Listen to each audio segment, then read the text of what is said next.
दिया गया। दिल्ली इतना बड़ा राज्य है, इतना बड़े बड़े लोग वहां रहते हैं, वहां भी गरीबों को 200 यूनिट बिजली फ्री दिया जा रहा है। लेकिन यहाँ सरकार की मंशा नहीं है, सरकार नहीं चाहती है, सरकार नहीं चाहती घर गरीबों के घर में बिजली जले। अब ये बताइए, जो खाने के लिए मजबूर है, जो गरीब खाने के लिए संघर्ष कर रहा है, वो बिजली कहाँ से जला पाएगा?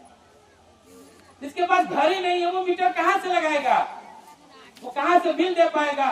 बिल को रिचार्ज करने के लिए भी स्मार्ट मोबाइल चाहिए। अब 1000-1500 के मोबाइल से रिचार्ज नहीं होता।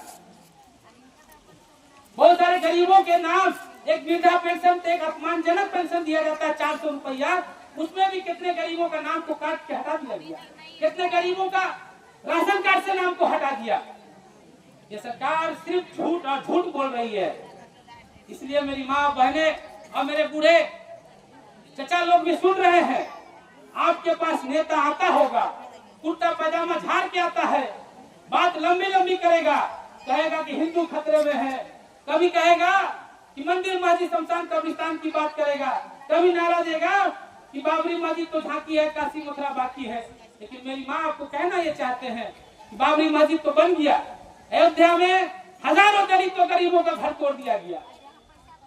जो घटना हम आपको बताए वो अयोध्या की घटना थी, वहाँ का सांसद भी दलित है, लेकिन वो एक बेटी को नहीं बचा सका क्योंकि वो लाचार है। क्योंकि इस देश के अंदर मनुवाद को स्थापित करने की कोशिश की जा रही है। इसलिए हमें और आपको सोचना होगा कि ये देश संविधान से चलेगा कि मनुवाद से चलेगा, क्योंकि उसके मनुवाद की किताबों में ही लिखा हुआ है कि दलितों के साथ जुल्म व ज्यादती करना कोई पाप नहीं है। इसलिए मेरी माँ और बहने, इसको सोचिए कि जड़ कहाँ है, प्रॉब्लम कहाँ है, समस्याएं कहाँ है। जब तक उस समस्या का निदान नहीं करिएगा, तब तक आपके समस्याओं का हल नहीं होगा। ये भाकपा माले, ये लाल झंडा की पार्टी आपके औराई में नया हो सकता है, लेकिन पूरे बिहार के अंदर ये गरीबों के लिए, दलितों के लिए, अल्पसंख्यकों के लिए, जिस जाति पर भी जुल्म हो रहा हो, उसके लिए आवाज उठाती है। अभी कांटी के अंदर ही एक नौजवानों को थाना में पुलिस के द्वारा पीट पीट के मार दिया गया। अभी हम लोग वहां भी जाएंगे। सिर्फ उसका एक जुर्म था, एक कसूर था, उसका सिर्फ यही जुर्म था कि उन्होंने, उसको शक था कि उन्होंने बाइक चोरी किया। तो बाइक चोरी किया है तो उसकी सजा क्या, जेल भेज दीजिए। 2 दिन तक उसको थाने में रख के बुरी तरह से पीटा। जब मर गया तो झूठे उसको लटका दिया कि फांसी लगा के मर गया। ये हाल है।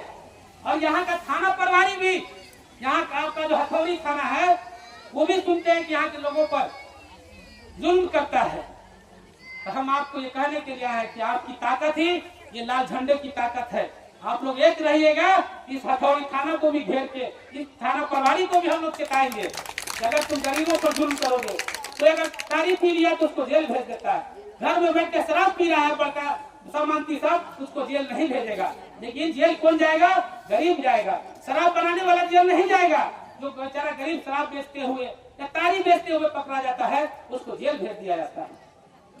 इसलिए हम आपसे कहने के लिए आए हैं, फिर से हम आपको ये कहना चाहेंगे कि आप लोग डरिए नहीं, आप लोग लड़िए और लाल झंडा को मजबूती से थामिए। ये लाल